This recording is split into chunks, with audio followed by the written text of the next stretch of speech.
di mana di pagi hari yang mulia ini kita telah menghadiri salat subuh secara berjamaah. Mudah-mudahan salat yang baru kita kerjakan dan juga amal ibadah kita lainnya diterima Allah Ta'ala, amin ya rabbal alamin. Salawat serta salam semoga senantiasa tercurahkan kehariban baginda yang mulia Nabi besar Muhammad sallallahu alaihi wa alihi wa sahbihi wasallam, kepada keluarga beliau, para sahabatnya, para tabi'in dan tabi'it tabi'in ila yaumiddin wa alaina ma'ahum wa fihim innahu arhamar rahimin wa innahu akramal akramin. Ma'asyiral muslimin, jamaah salat subuh yang dirahmati Allah Ta'ala, alhamdulillah yang telah memberikan kenikmatan yang mulia kepada kita sekalian, nikmat iman dan nikmat Islam. Cukuplah dengan kedua nikmat tersebut yang dimiliki oleh seseorang dalam kehidupan. Allah Subhanahu wa Ta'ala telah mengutus para anbiya dan rasul sebagai pembawa risalah, pembawa manhaj keselamatan dunia dan akhirat. Begitu hebatnya dan begitu mulianya firman Allah dan kalam Allah Subhanahu wa Ta'ala, sehingga kan manusia tidak akan mampu untuk memahami secara menyeluruh makna dari firman Allah Subhanahu wa Ta'ala, sehingga dengan wujudnya sang pemberi contoh, sang pemberi tauladan dari para anbiya dan para rasul, orang-orang pilihan Allah Subhanahu wa Ta'ala. Bahkan setiap nabi dan setiap rasul Allah melantik mereka dari kalangan kaum, dari kalangan umat yang mana mereka hidup bersamanya.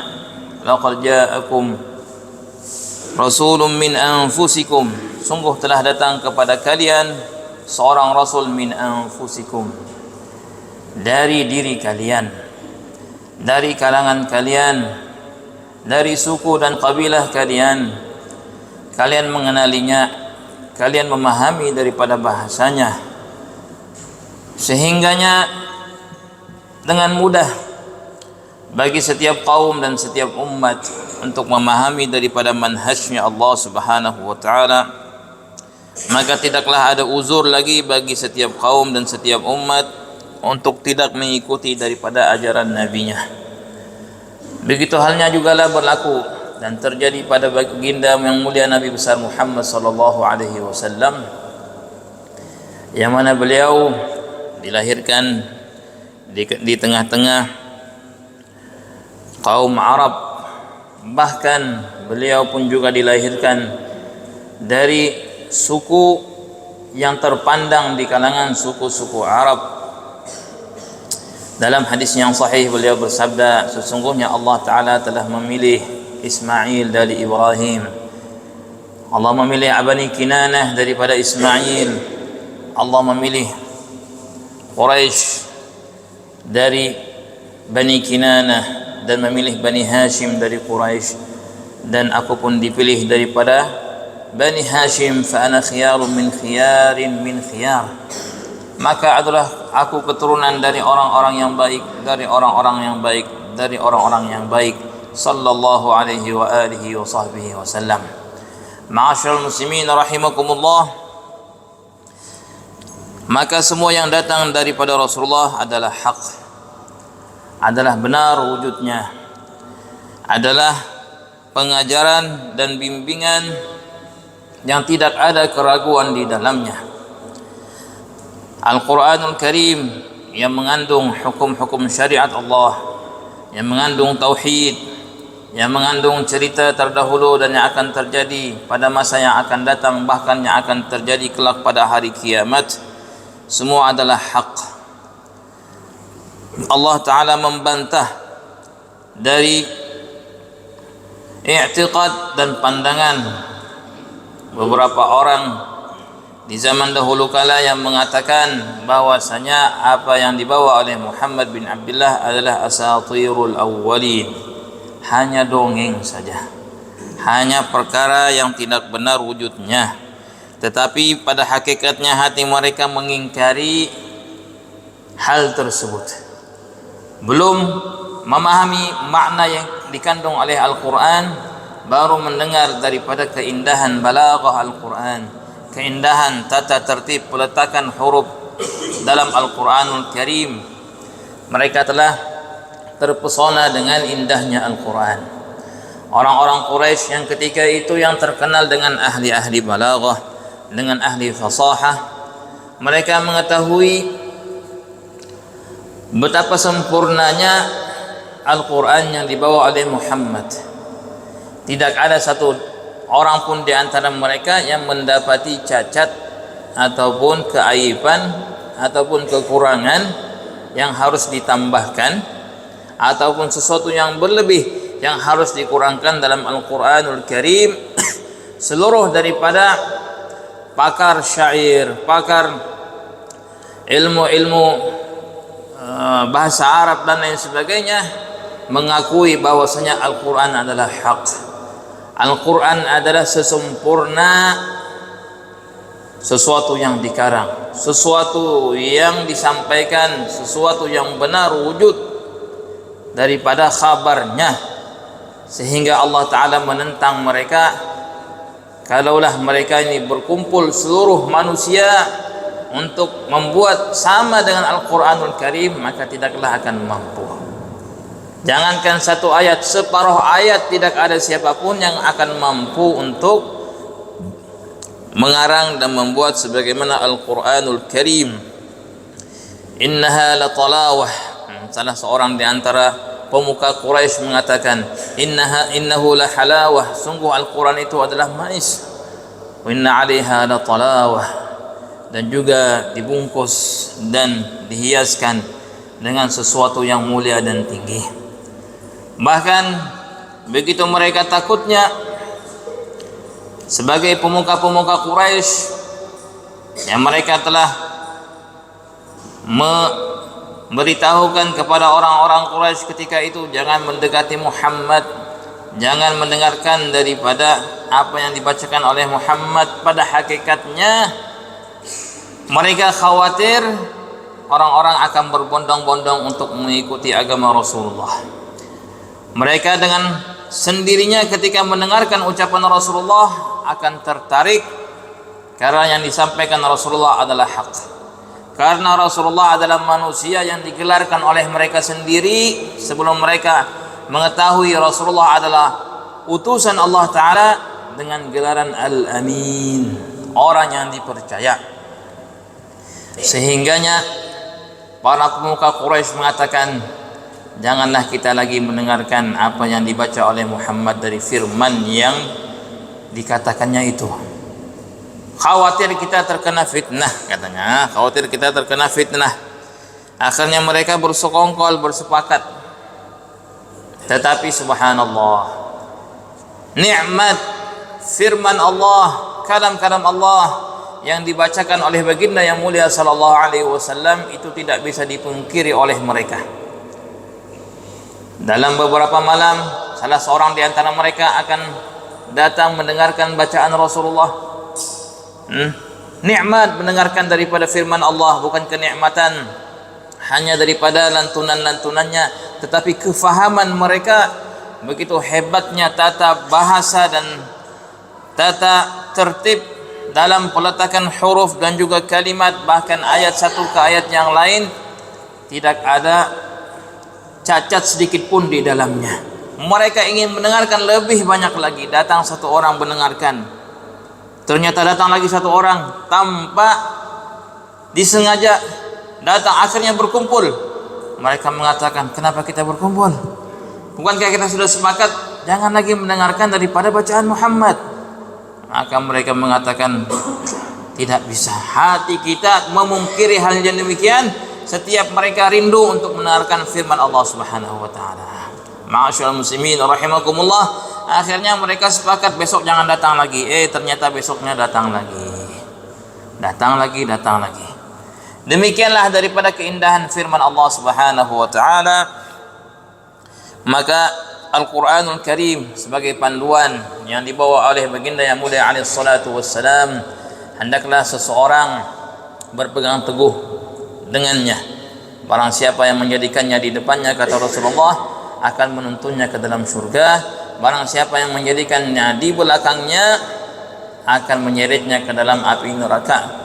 Menjadikan Al-Quran di hadapan, maknanya adalah menjadikan Al-Quran dalam setiap urusan kehidupan kita, keduniaan, ke akhirat, segala aspek kehidupan kita haruslah kita menjadikan Al-Quran imam dalam hal tersebut, menjadikan panduan sebagaimana layaknya imam. Maka sang makmum akan mengikut daripada gerak-gerik imamnya. Begitulah juga seseorang yang menjadikan Al-Quran di hadapannya, dia akan senantiasa mengikut apakah yang telah diajarkan di dalam Al-Quran. Orang yang meninggalkan Al-Quran dan menjadikannya di belakangnya, orang yang telah mengabaikan ajaran Al-Quran, orang yang mengabaikan daripada perintah-perintah Al-Quran, larangan-larangan Al-Quran. Ma'asyiral muslimin rahimakumullah, kalaulah kita telah mengetahui betapa pentingnya Al-Quran sebagai panduan dalam kehidupan, yang mana Al-Quran dijadikan nas pertama dalam mengatur kehidupan manusia, baik berkaitan dengan keduniaannya ataupun akhirat, ibadah dan lain sebagainya, maka hal yang kedua yang perlu kita fahami adalah bagaimanakah memahami nas Al-Quran. Jangan sampai dengan kedangkalan ilmu yang kita miliki, akhirnya pemahaman kita terhadap Al-Quran salah. Pemahaman kita terhadap Al-Quranul Karim tidak tepat, bahkan melenceng dari kehendak Allah Subhanahu wa taala. Pada awal pembicaraan tadi, sebagaimana kita telah menyampaikan bahwasanya Allah mengutus baginda yang mulia sallallahu alaihi wasallam untuk menjelaskan kepada umatnya bagaimanakah ajaran dan metode dalam kehidupan yang Allah taala cantumkan dalam Al-Quranul Karim. Haruslah pemahamannya sesuai dengan pemahaman Rasul yang mulia ini. Jangan seseorang mengandalkan daripada akal fikirannya lantas menafsirkan Al-Quran, lantas mengatakan inilah makna dari firman Allah. Nabi besar Muhammad sallallahu alaihi wasallam sebagai nabi yang muktaman, yang dipercaya oleh Allah Subhanahu wa taala dalam menyampaikan makna dan isi kandungan Al-Quranul Karim, telah bersabda dalam hadisnya yang sahih, taraktukum alal bayda, dalam riwayat taraktukum ala mahajjatil bayda, aku telah meninggalkan kalian dalam keadaan putih, suci, bersih. Maknanya apa? Tidak ada lagi keraguan dalam Islam. Semua telah dijelaskan oleh Rasulullah sallallahu alaihi wasallam. Bahkan beliau memisalkan lailuha kanahariha. Hal-hal yang tidak jelas itu seperti siang, malamnya seperti siang. Apa makna malam seperti siang?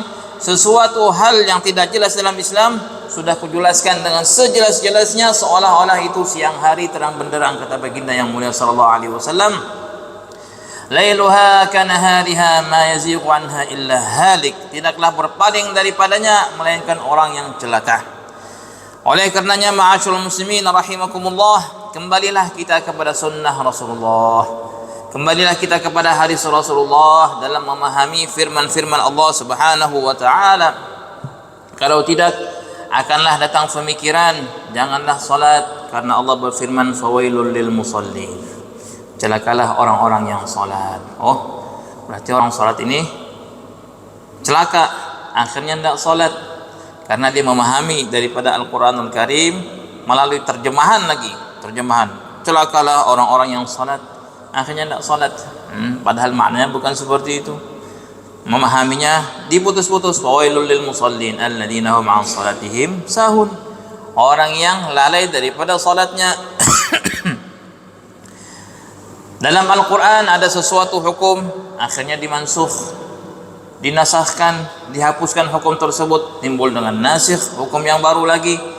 Maka dalam Al-Quran memerlukan daripada pemahamannya Rasulullah Sallallahu Alaihi Wasallam yang telah diwariskan kepada para sahabat, kepada tabi'in dan tabi'in sampai hari ini, para alim ulama sebagai panutan, sebagai rujukan dalam memahami firman Allah Subhanahu wa taala.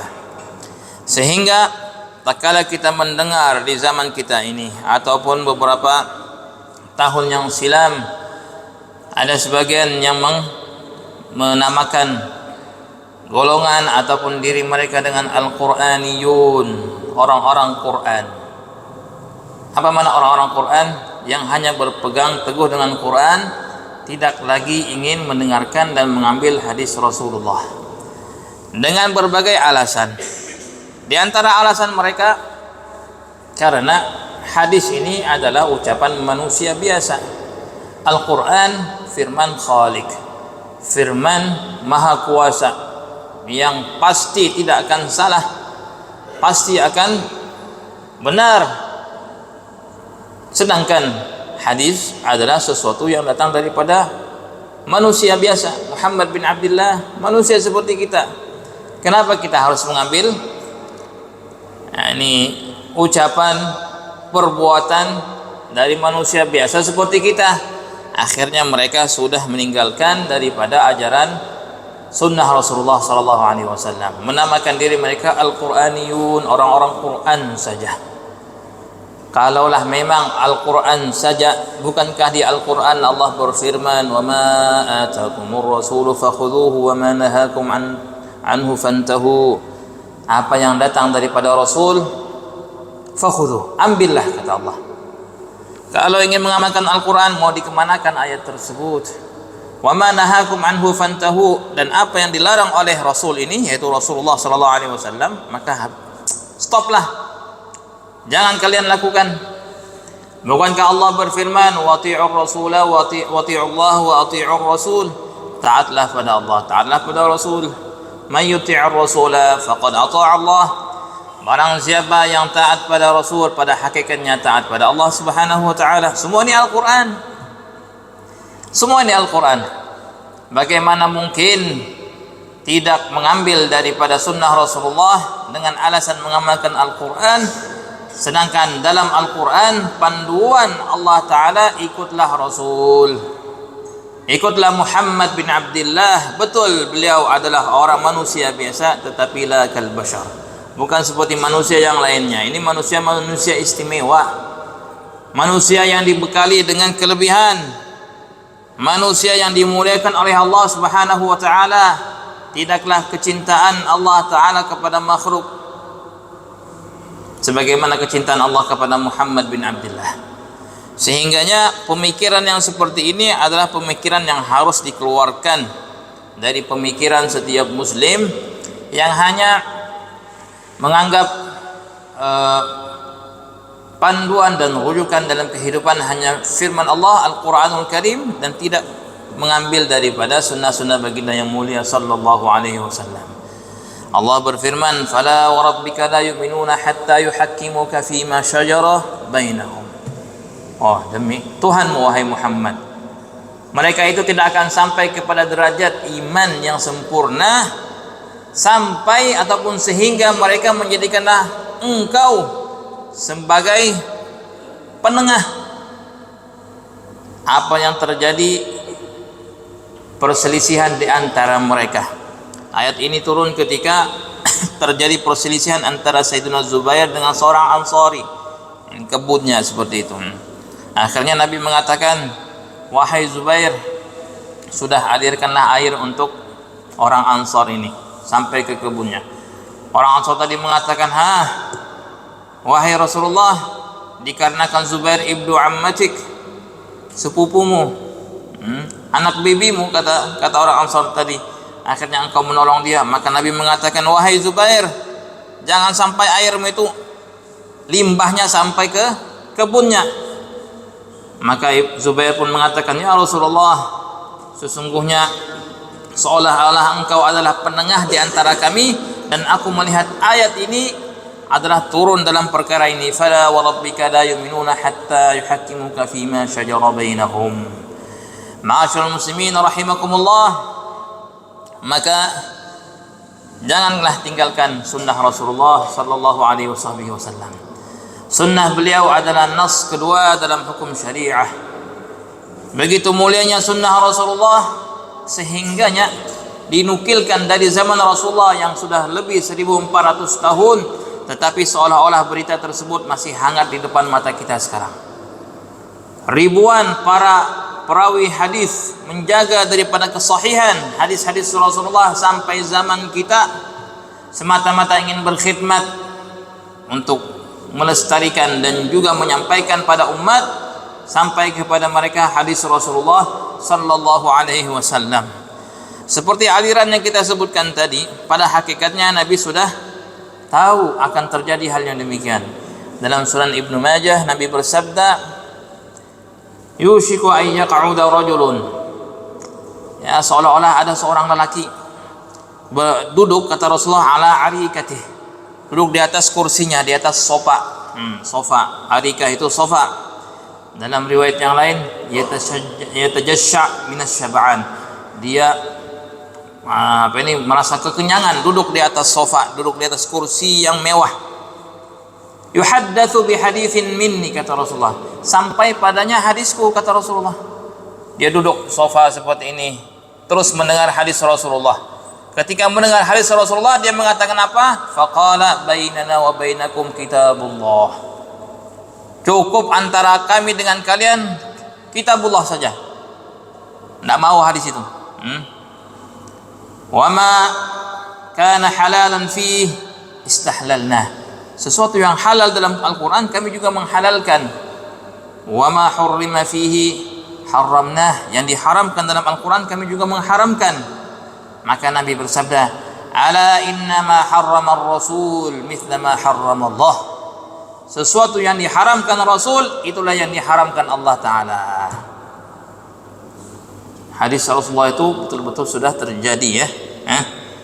Orang hanya mengambil isi kandungan Al-Quran, mengabaikan sunnah Rasulullah SAW. Bahkan Nabi menceritakan sifat orang tersebut duduk di atas kursi, seolah-olah dalam kemegahan. Bagaimana mungkin orang ini memahami daripada syariah sedangkan keduniaan berada di sekelilingnya.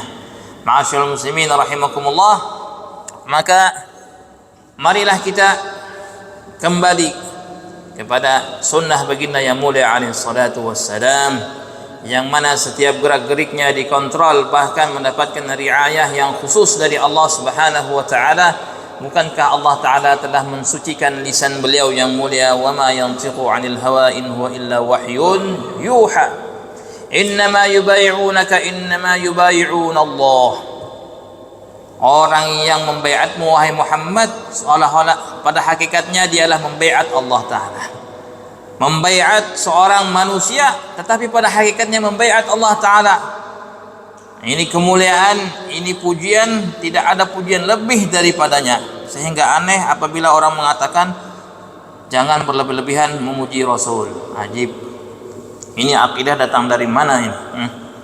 Janganlah memuji Rasul itu lebih, seolah-olah menuhankan. La ilaha illallah. Tidak ada orang bersolawat, tidak ada orang memuji Rasul dengan syairnya, dengan menuhankan Rasul.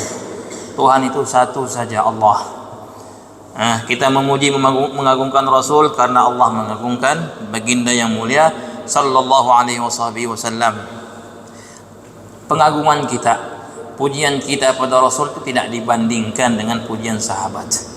Tidak dibandingkan lagi, lebih hebat dari pujian Allah Ta'ala.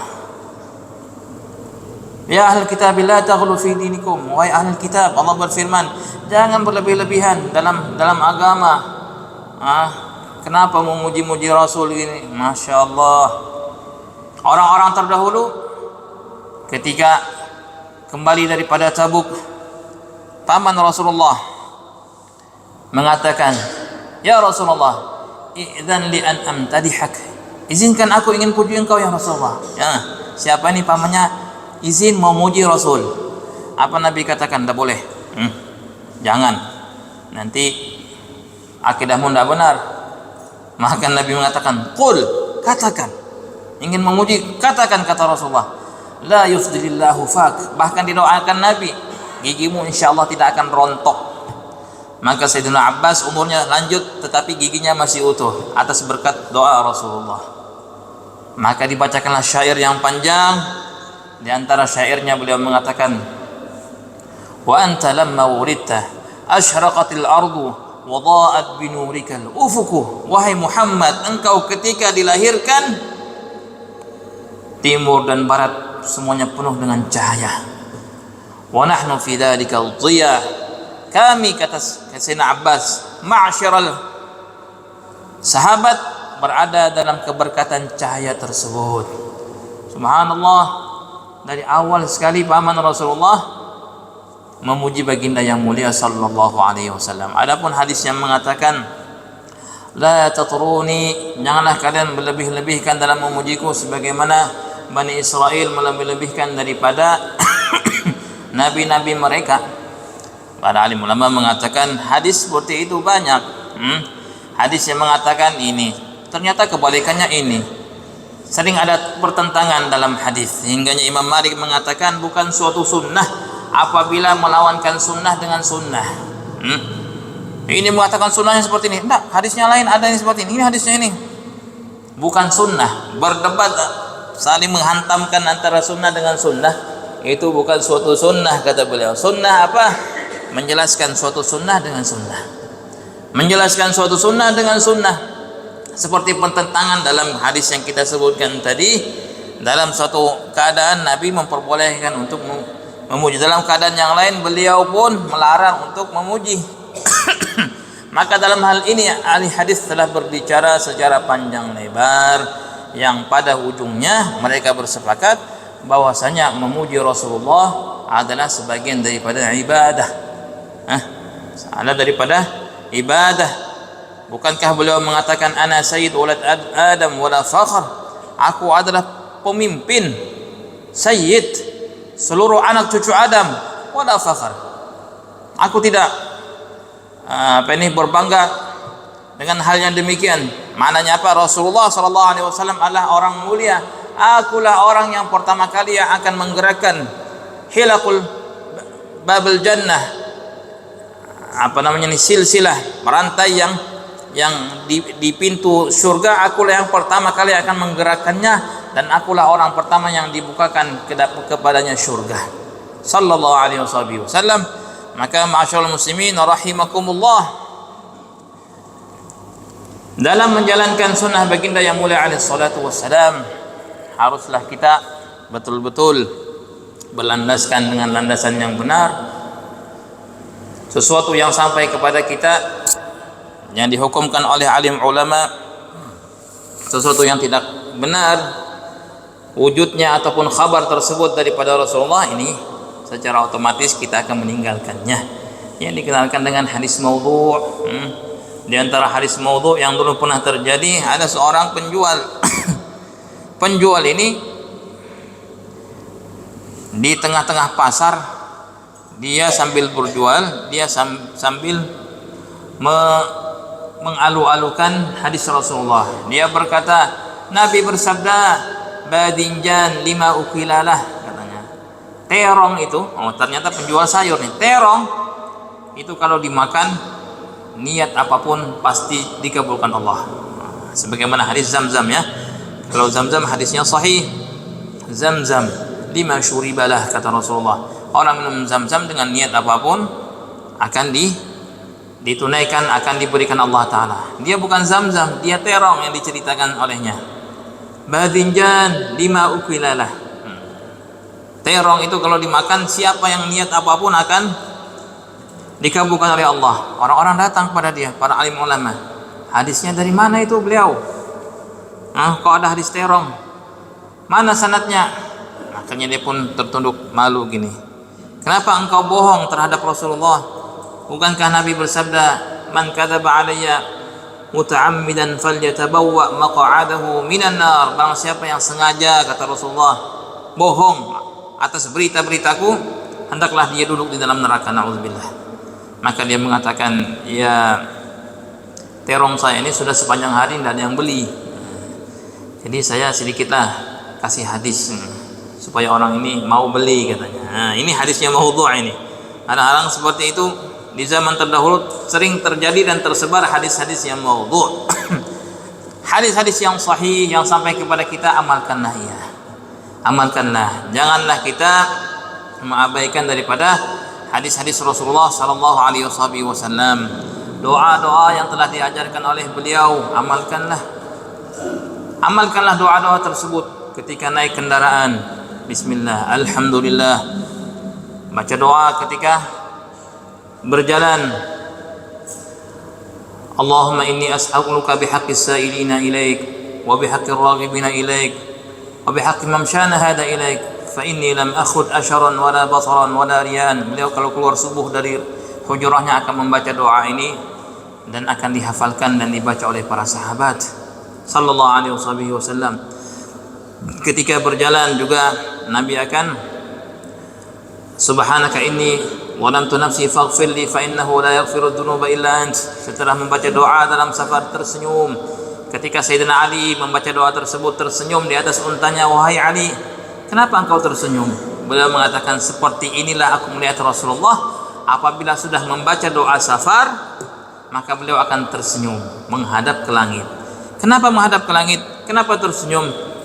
Nabi mengatakan karena hamba tersebut mengetahui bahwasanya tidak ada yang mengampunkan selain Allah Ta'ala.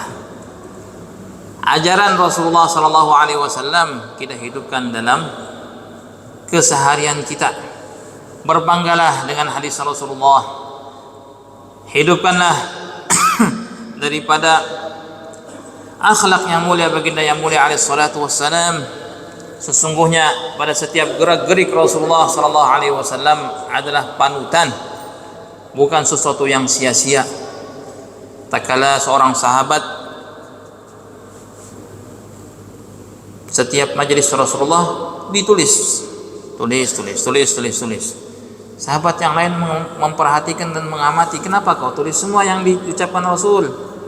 Bukankah dia kadang marah, kadang sedih, kadang netral? Kan manusia seperti kita. Akhirnya dia tidak nulis lagi. Beberapa hari kemudian dilihat oleh Rasulullah, yang biasanya nulis tadi kau enggak nulis. Dipanggil oleh Rasulullah. Kenapa enggak nulis lagi, kata Rasulullah? Ya Rasulullah, kadang marah engkau ya Rasulullah, kadang sedih, kadang enggak. Khawatir yang keluar daripadamu itu adalah juga daripada tabiatnya engkau ya Rasulullah, seorang manusia. Nabi mengatakan uktub, tulis. Wallahi demi Allah, ma yakhruju min hadza illa al-haq. Tidaklah keluar dari ini, kata Rasulullah sambil menunjuk lisannya, melainkan hak perkara yang benar. Sedihnya beliau, ketawanya beliau, marahnya beliau, semua panduan wahyu daripada Allah Subhanahu wa taala. Maka beruntunglah setiap muslim yang berada di tengah-tengah umatnya mengamalkan dan mengikut daripada sunnah Rasulullah sallallahu alaihi wasallam. Dan di antara sunnah yang harus kita jaga adalah seperti zikir setelah salat, berzikir. Nabi bersabda, barang siapa yang membaca surah ayatul kursi, hadisnya sahih, barang siapa yang membaca ayat kursi setelah salatnya, tidaklah antara dia dengan surga melainkan kematian saja. Diamalkan baca ayat kursi setelah salat, antaranya dengan surga hanya kematian saja, kata Rasulullah sallallahu alaihi wasallam. Orang-orang miskin mengadu pada Rasulullah, ya Rasulullah, orang-orang kaya ini mengalahkan kita terus ya Rasulullah. Kalau kita salat mereka salat, kita puasa mereka puasa, tapi mereka melebihi kita bersedekah. Mereka suka bersedekah dengan harta mereka, sedangkan kami fakir, tidak memiliki apa-apa untuk sedekah ya Rasulullah. Nabi mengatakan, kalau kalian ingin seperti mereka, maka bertasbihlah 33 kali setelah salat. Dan alhamdulillah 33 kali, Allahu Akbar 33 kali, kata Rasulullah. Maka itu akan melebihi daripada apa yang mereka dapatkan. Ternyata orang-orang kaya di kalangan sahabat mengetahui nasihat Rasulullah, diamalkan lagi oleh mereka. Mengadu lagi orang-orang miskin, ya Rasulullah, mereka tahu ya Rasulullah, mereka juga bertasbih, mereka juga bertahlil, mereka juga bertakbir. Maka Nabi mengatakan, dzalika fadlullah yu'tihi man yasha. Itulah kelebihan karunia Allah berikan pada mereka, kepada orang yang dikehendaki Allah Subhanahu wa taala. Nabi bersabda dalam hadisnya, tidaklah seseorang mengucapkan la ilaha illallah wahdahu la syarikalah lahul mulku wa lahul hamdu yuhyi wa yumitu wa huwa ala kulli syai'in qadir 10 kali ba'da subuh, 10 kali ba'da maghrib, sebelum dia merubah posisi duduknya, maka dia akan mendapatkan daripada 10 kebaikan dan akan dijauhkan daripada 10 keburukan. Maka fadilah keutamaan seperti ini janganlah sampai kita abaikan. Tidaklah seseorang berdoa setelah salat melainkan akan diijabah, diterima oleh Allah Subhanahu wa taala. Masih banyak lagi daripada sunnah-sunnah Nabi sallallahu alaihi wasallam. Kalaulah di mana-mana sekarang orang memperingati Maulid Rasul, maka di antara peringatan Maulid Rasul mengamalkan daripada ajaran Rasul. Bulan Rabiul Awal hampir berakhir. Perasaan kita dan suasana daripada menghidupkan sunnah Nabi sallallahu alaihi wasallam pun juga akan berakhir. Maknanya bukanlah dalam Rabiul Awal kita bersolawat, kita berbondong-bondong menghidupkan sunnah Nabi setelahnya. Tidak. Ini hanyalah suatu peringatan untuk kita. Wa tilkal ayyamu nudawiluha, kata Allah, itulah hari-hari yang kami menggonta-gantikannya, membolak-balikkannya. Tidaklah hari-hari ataupun masa-masa yang kita lalui, melainkan kita harus mengetahui hak daripada suatu masa tersebut. Seperti Rabiul Awal akan mengingatkan kita kepada Rasulullah, maka berusahalah senantiasa untuk menjalankan daripada sunnahnya. Setelah ini Rabiul Tsani, Jumadil Ula, Jumadil Tsani, Rajab, Sya'ban, Ramadan, terus.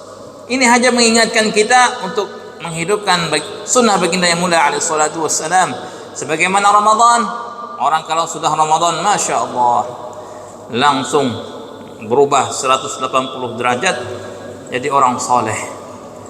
Ramadan, begitu keluar dari Ramadan langsung berubah lagi, mundur. Maka barang siapa yang menyembah Ramadan, Ramadan akan pergi. Yang menyembah Tuhan Ramadan, maka tetap baqi, kekal, tidak akan pernah hilang. Sembahlah Tuhan Ramadan, sembahlah Tuhan Rabiul Awal, sembahlah Tuhan bulan-bulan yang lainnya. Maka mudah-mudahan Allah Subhanahu wa taala memberikan kekuatan kepada kita sekalian untuk mengamalkan sunnahnya sallallahu alaihi wasallam, mengamalkan doa-doa yang diajarkannya, sehingganya kehidupan kita tersuasanakan dengan kehidupan Rasulullah sallallahu alaihi wasallam, dan kita menjadi umat, setiap pribadi kita adalah Muhammadi, orang yang mengikut daripada Muhammad sallallahu alaihi wasallam. Itu saja yang dapat kami sampaikan. Mudah-mudahan mendatangkan daripada rahmat dan petunjuk Allah Subhanahu wa taala. Subhanakallahumma wa bihamdika asyhadu an la ilaha illa anta astaghfiruka wa atubu ilaik. Assalamualaikum warahmatullahi wabarakatuh.